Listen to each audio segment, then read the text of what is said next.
तो पहला प्रयोजन कथा श्रवण का यह है कि सदाचार प्रतिष्ठित हो, दूसरा भगवत भक्ति की प्रतिष्ठा हो, तीसरा प्रयोजन है कि हमारे जीवन में विवेक की वृद्धि हो, और चौथा प्रयोजन है व्यास जी स्विकार निरासश्च, अपने विकारों का निराश हो।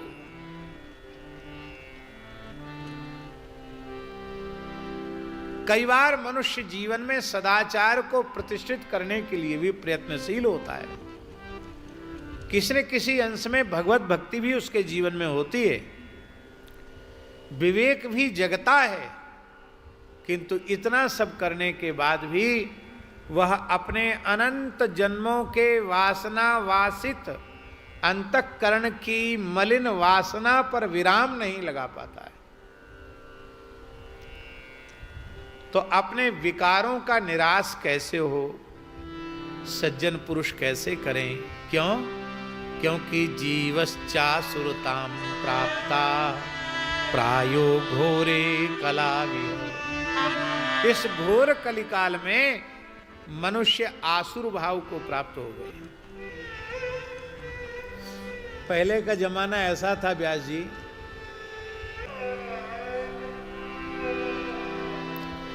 वो दैवी संपत्ति से युक्त कैसे हो? क्योंकि गीता जी में भगवान ने कहा दैवी संपद विमोक्षाय निबंधाया सुरी मता। दैवी संपत्ति मोक्ष का कारक है, मोक्ष की कारिका है, और आसुरी संपत्ति बंधन की कारिका है। इसलिए जो कल्याणकारी साधनों में सबसे श्रेष्ठ साधन हो, जो पवित्रों को भी पवित्र बनाने वाला हो, ऐसे पवित्र साधन का उपदेश आप कृपा करके कीजिए। और हे भगवान, ऐसा साधन बताइए कि अंतःकरण की शुद्धि हो जाए और शिव प्राप्तिर भवे तात सदा निर्मल चेतसः।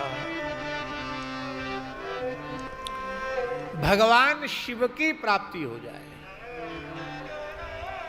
महाराज जी, शिव शब्द का अर्थ ही है परम कल्याण, आत्यंतिक कल्याण।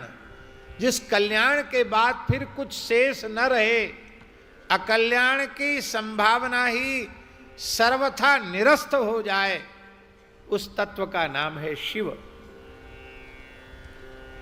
ऐसे भगवान शिव की परम कल्याण की प्राप्ति कैसे हो, और वो प्राप्ति तो कैसे होगी? निर्मल चेतसः। कैसा निर्मल चित्त? बोले सदा निर्मल चेतसः, सदा सर्वदा जिसका चित्त निर्मल हो। जब हरि और हर में भेद नहीं है, अभेद ही है, तो जो प्राप्ति की भूमिका भगवान श्री हरि की है, रामकृष्ण नारायण की है, वही प्राप्ति की भूमिका भगवान शिव की है। क्या 88,000 सौनकाद ऋषियों को भगवान शिव की प्राप्ति नहीं हुई है क्या? ये तो सब नित्य प्राप्त हैं। भगवान का प्रत्यक्षानुभव नहीं हो चुका है, किंतु ये आचार्य, ये संत, हम सब कलिमल ग्रसित जीवों का प्रतिनिधित्व करते हुए पूछ रहे हैं कि हमें शिव तत्व की प्राप्ति कैसे हो, हमारा चित्त निर्मल कैसे हो। सूत जी बड़े प्रसन्न हुए और उन्होंने कहा कि हे मुनि शार्दूल, हे मुनि श्रेष्ठ, आपको तो शिव जी प्राप्त ही हैं, पर आपका कथा में इतना प्रेम हो गया है कि श्रवण प्रीति लालसा। आप श्रवण में प्रेम होने के कारण आपको श्रवण का लालच सदा बना रहता है, लालसा बनी रहती। जो भवरोग का शमन करने वाला परम रसायन है, ऐसा सिद्धांत हम तुम्हें निरूपित कर रहे हैं। काल रूपी सर्प के भय से ये सारा जगत भयभीत है। नाथ सकल जग काल कलेवा, इस काल रूपी सर्प का कलेवा है। कलेव माने जानते हो? कलेवा माने होता बाल भोग। बाल भोग का अर्थ है कि इसका राजभोग तो आज तक हुआ ही नहीं, ब्यारू भई नहीं। अनंत समय से ये जीवों का भक्षण करता चला जा रहा है काल, लेकिन अभी इसका राजभोग नहीं हुआ, बाल भोग ही चल रहा है। प्रातरास, जिसको मराठी में कहीं कहीं लगा था नाश्ता, नाश्ता कहते ना, यहाँ कहीं दुकान पे लिखा था चाह नाश्ता, तो अभी नाश्ता चल रहा है, राजभोग तो हुआ ही नहीं, मध्याह्न वाला भोजन काल का नहीं हुआ। इस काल रूपी सर्प के भय से मुक्ति कैसे हो, इसके लिए शिव पुराण का श्रवण करना चाहिए। ये शिव पुराण कहां से प्रकट है? बोले शैवम पुराणम परमम शिवेनोक्तम पुरा मुने। हे महर्षि, भगवान शिव ने ही पूर्व काल में आत्मस्वरूप इस शिव पुराण का उपदेश किया था। भगवान शंकर ने इसका उपदेश किया था।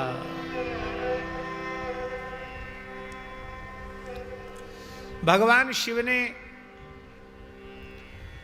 सनकादिकों में जो भगवान सनत कुमार हैं, सनक सनंदन सनातन सनत कुमार, एक बार चारों सनकादिक ऋषि कैलाश में पहुंचे और उनमें चारों में जो सबसे छोटे सनत कुमार भगवान हैं, उन्होंने भगवान शिव से ही पूछा। तब भगवान शिव ने स्वयं ही आत्मस्वरूप पुराण का, शिव पुराण का उपदेश भगवान सनत कुमार जी को किया। और सनत कुमार जी ने वह पुराण का जो उपदेश भगवान शिव के मुखारविंद से प्राप्त किया था, वही उन्होंने भगवान कृष्ण द्वैपायन व्यास जी को सुनाया। और सूत जी कहते व्यास जी से हमने सुना और वही हम आपको सुना रहे हैं। इसी का नाम है संप्रदाय, इसी का नाम है परंपरा। ये शिव पुराण की परंपरा है। भगवान शिव ने सनत कुमार को दिया, सनत कुमार जी ने व्यास जी को दिया, व्यास जी ने सूत जी को दिया, और सूत जी से सौनकादि ऋषियों को प्राप्त हुआ। और उनके पवित्र संवाद के माध्यम से हम लोगों को श्रवण करने का सौभाग्य प्राप्त हुआ है। कहते व्यास जी ने इसको विस्तार से नहीं कहा, विस्तार से तो शंकर जी ने सनत कुमार को सुनाया था। सनत कुमार जी ने थोड़ा और संक्षेप करके व्यास जी को सुनाया, और व्यास जी ने जो सुना था उसको और संक्षिप्त करके मुझे दिया। अब मैं तुम्हें सुना रहा हूं। व्यासे नोक्तम तु संक्षेपात कलिजा नाम हिताय च।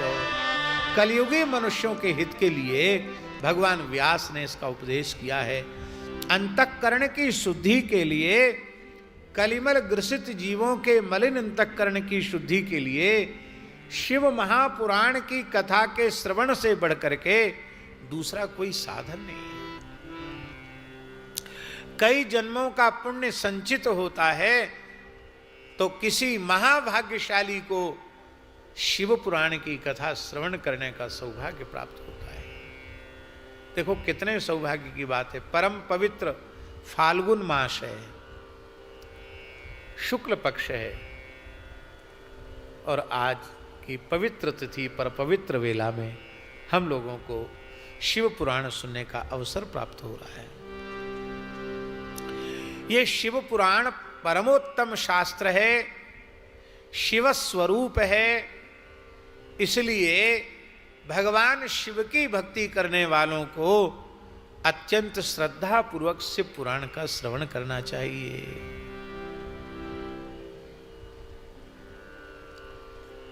अब एक प्रश्न और है कि भगवान शिव की भक्ति करने वालों को श्रद्धा पूर्वक सुनना चाहिए, और जो रामकृष्ण नारायण के उपासक भक्त हैं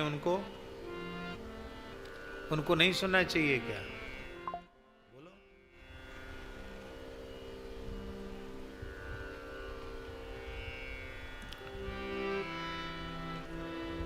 शिव सेवा कर फल सुत सोई। शिव सेवा कर फल सुत सोई। अविरल भगति राम पद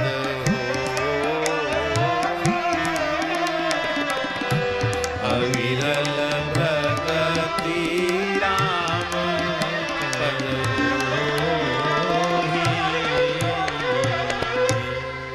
भगवान शिव की सेवा के फल से, उनकी भक्ति के फल से ही भगवान की भक्ति प्रकट होती है। तो भगवत भक्ति प्राप्त करने वालों को भी भगवान शिव की उपासना करके उनसे भगवत भक्ति प्राप्त करनी चाहिए। वैसे तो सब अवतारी पुरुष वहीं से बने बनाए आते हैं, लेकिन शिक्षा लेने की दृष्टि से हम निवेदन कर रहे हैं।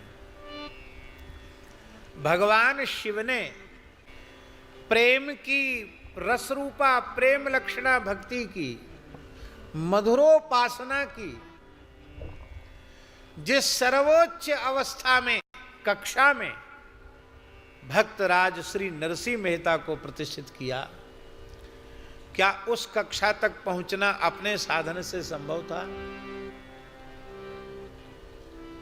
शिव की कृपा के बिना भगवान के चरणों में भक्ति उत्पन्न नहीं होती है। तो कहूं सवहीं कर जोर, शंकर भजन बिना नर भगति न पावे मोर। बीच बीच में अन्य पुराणों के उदाहरण भी हम आपको बतावेंगे। अभी तो कथा आगे बढ़े, इस दृष्टि से हम आपको बोल रहे हैं कि यह शिव की प्राप्ति के लिए, शिव के चरणों में प्रेम की प्राप्ति के लिए इस शिवस्वरूप शास्त्र का श्रद्धा पूर्वक श्रवण करना चाहिए। इसके श्रवण से भक्तिमान मनुष्य को सद्यः शिव पद प्राप्तिम लभते सर्व साधनात्। सद्यः, सद्यः माने इसी शरीर से इसी जन्म में भगवान शिव के चरण कमलों की प्राप्ति हो जाएगी, इसमें कोई संदेह नहीं है।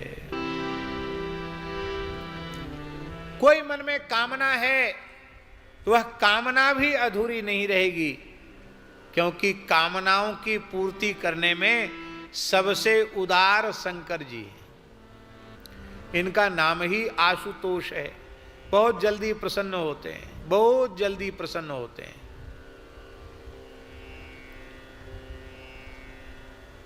और देवता तो कामना की पूर्ति करते हैं, ये तो भंडारा खोल देते हैं, लुटा देते हैं। ये तो कितने उदार हैं। आप लोग याद कर लो एक श्लोक, हम बोलेंगे फिर आप लोग सब बोलना। आप सबकी मूल भाषा संस्कृत ही है। महादेव महादेव महादेव महादेव। इतने लोग बैठे हैं, आवाज यहां तक आई नहीं रही है, क्या बात है? आप लोग बोलना नहीं जानते क्या? अरे बोलो भाई, महादेव महादेव महादेव महादेव। महादेवेतियो वदेत् महादेवेतियो वदेत्। एकेन शंभुः क्रीतः स्यात् एकेन शंभुः क्रीतः स्यात् द्वाभ्यां शंभुर्णी भवेत् द्वाभ्यां शंभुर्णी भवेत्। स्वामी जी, एक लोटा जल भी नहीं चढ़ाना है, एक बिल्व पत्र भी नहीं चढ़ाना है, अक्षत भी नहीं चढ़ाना है। केवल शिवजी के द्वार पर जाकर बोलो महादेव महादेव महादेव। 3 बार जाकर कोई कह दे भगवान शिव के द्वार पर, तो भगवान शंकर इतने दयालु हैं, इतने प्रसन्न हो जाते हैं। बोले इस मेरे भक्त ने एक बार महादेव कह के तो मुझे खरीद लिया, मैं बिक गया इसके हाथों, अब इसने 2 बार और कह दिया है? 3 बार कहा ना, महादेव महादेव महादेव महादेव। महादेव। तो एक बार में तो मैं बिक गया, अब इसने 2 बार और महादेव महादेव बोल दिया, अब तो मैं कर्जदार हो गया। भैया इतना दयालु, इतना करुणामय, इतना उदार और कौन होगा?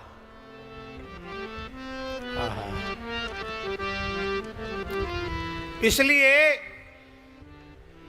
कोई कामना ऐसी नहीं है जो शिव पुराण के श्रवण से अधूरी रह जाए, सब पूरी हो जाएंगी। सर्व काम फलप्रदम, इस पुराण के श्रवण से मनुष्य निष्पाप हो जाता है और संपूर्ण भोगों को भोग कर अंत में शिवलोक की प्राप्ति करता है।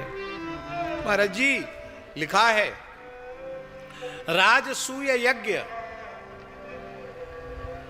जानते हो छोटा मोटा यज्ञ नहीं, धर्मराज युधिष्ठिर ने भगवान श्री कृष्ण की आज्ञा से राजसूय यज्ञ किया था।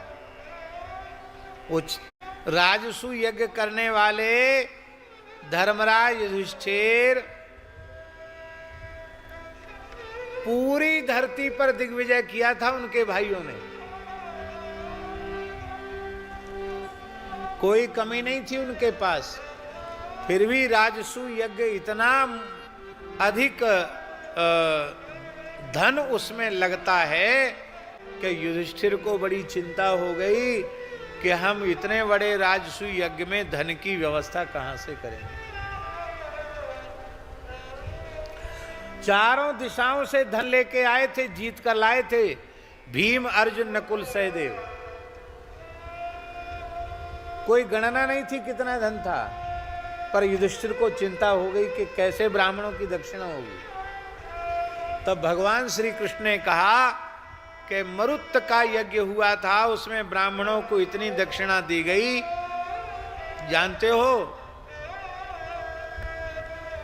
बड़े बड़े भगत होते हैं, श्रद्धावान, भंडारा कराते हैं, खीर से महापूरण, मालपुआ से महापूरण, गुलाब जामुन से महापूरण, लड्डू से, बर्फी से, पेड़ा से, जलेबी से, खुरमा खाजा से महापूरण, लेकिन दक्षिणा से महापूर्ण करने वाला कोई जजमान आज तक आया नहीं।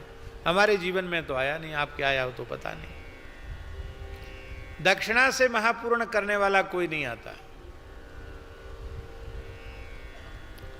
आप तो सब बड़े उच्च कोटि के महात्मा हैं, लेकिन सही बात कहें तो स्थिति यह है कि पंगत में भले ही दाल भात जिमा दो, कोई व्यंजन न हो,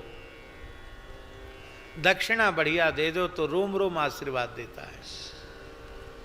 और भले ही 56 भोग जिमाओ व्यास जी, तो दक्षिणा कमजोर हो जाए तो कहते अरे सब समय बर्बाद हो गया, सवेरे से गए, इतना चल के गए, इतना देर पंगत में कुछ नहीं दिया। अरे राम, अरे भैया भले आदमी, कितने व्यंजन,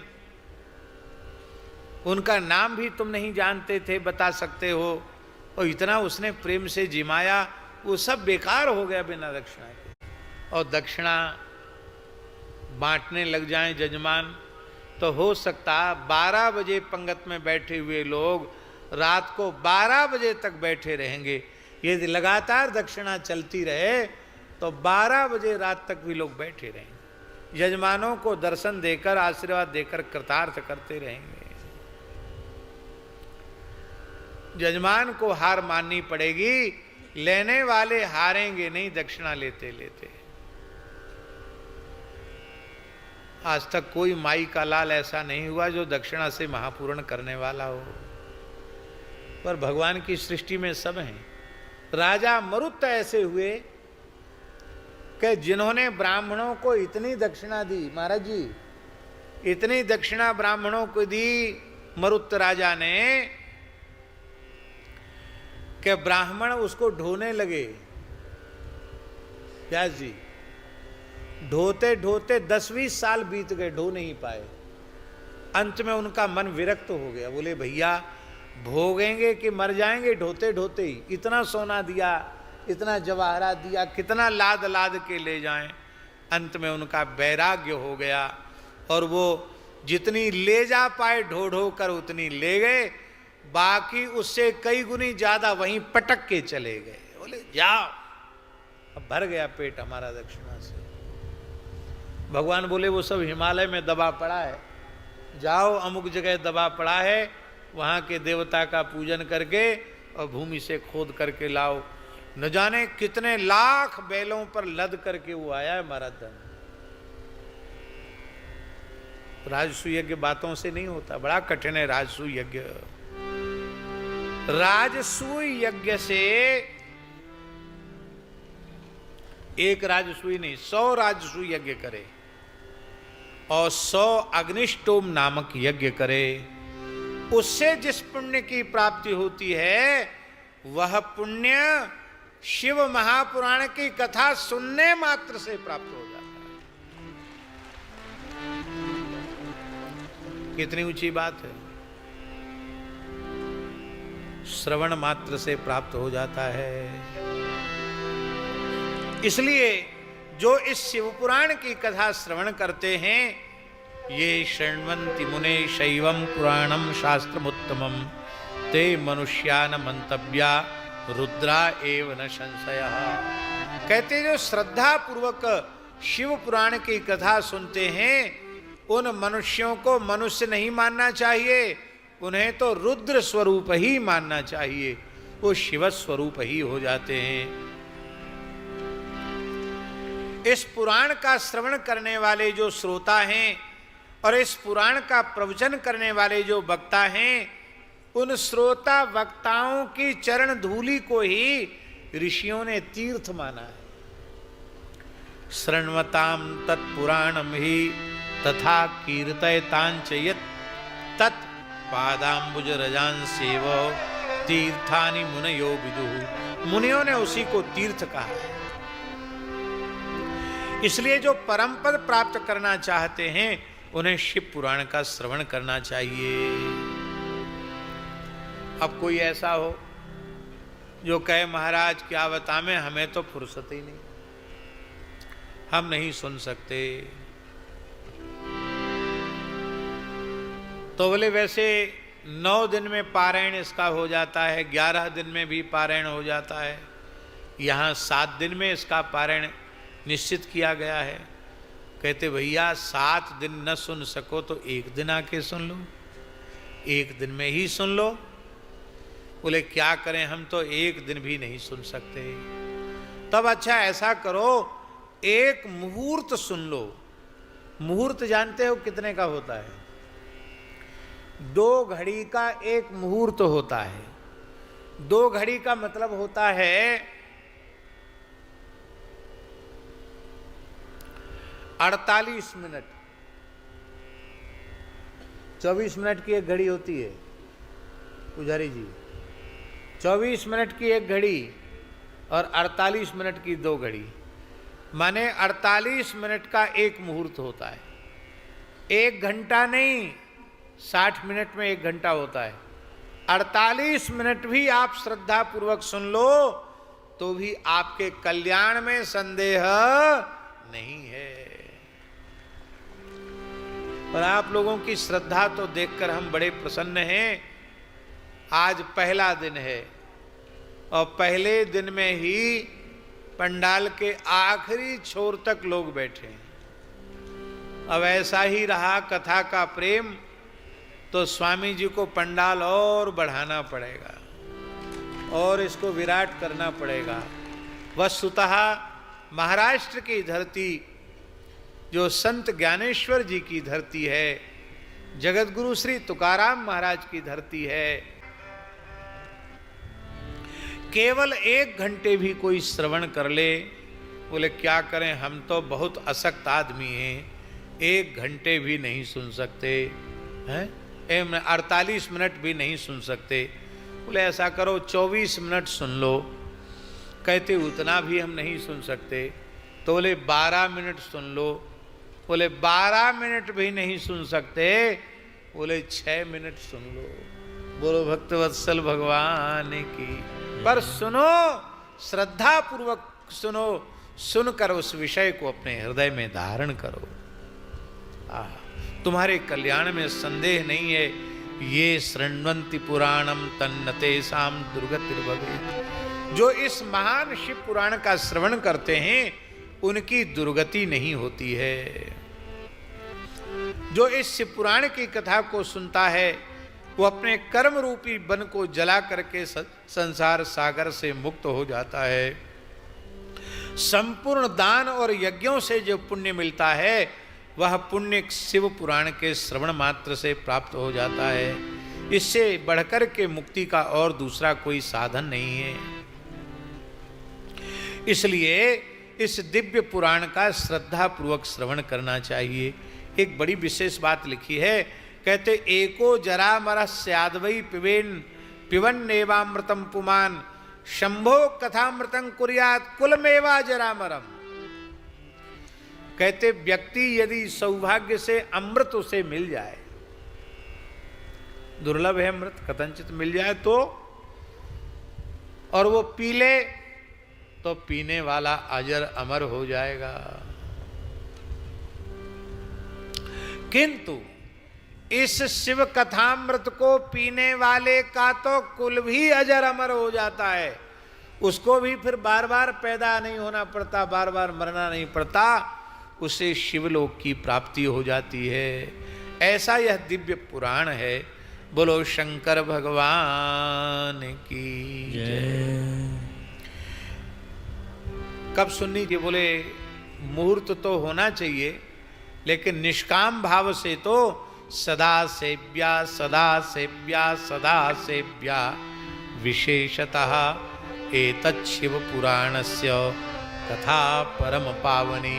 शिव पुराण की परम पावनी कथा सदा सुननी चाहिए, सदा सुननी चाहिए, सदा सुननी चाहिए। इस शिव पुराण में 24,000 श्लोक हैं।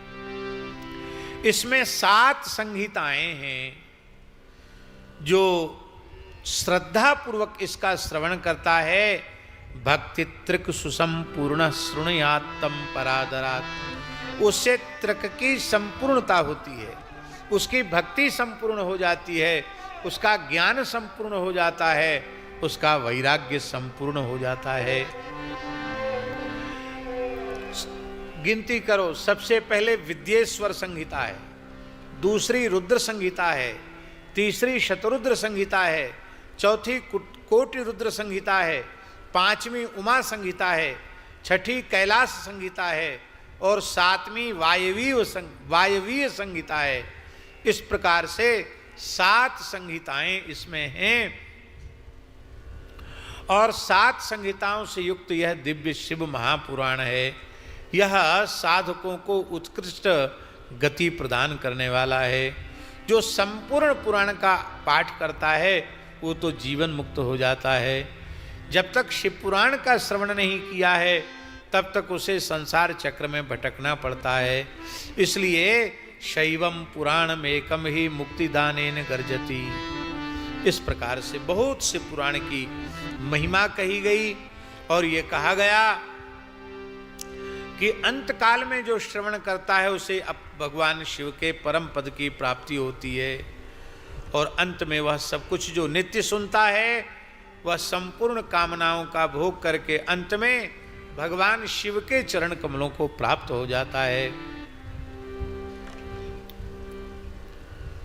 ये और लिखा है, कुछ दान पुण्य न कर पावे, एक बढ़िया पाट माने होता रेशम, शुद्ध रेशम के वस्त्र से यदि पोथी को आवेष्टित कोई कर देता है, इससे शिव पुराण का सत्कार हो जाता है और इतने से वह सुखी हो जाता है। ये शिव पुराण निर्मल शैवों का सर्वस्व है, इसलिए श्रद्धा पूर्वक इसका श्रवण करना चाहिए। धर्म अर्थ काम मोक्ष चारों पुरुषार्थों की प्राप्ति इसके श्रवण मात्र से हो जाती है। इसलिए ऐसे शैवम पुराण मिदमात्म विदाम वरिष्ठम सेव्यम सदा परम वस्तु सताम समर्च्यम तापत्रया विशमनम सुखदम सदैव प्राण प्रियम विधि हरीश मुखामराणाम। ये ब्रह्मा विष्णु महेश आदि देवताओं को ये प्राणों से भी अधिक प्रिय है।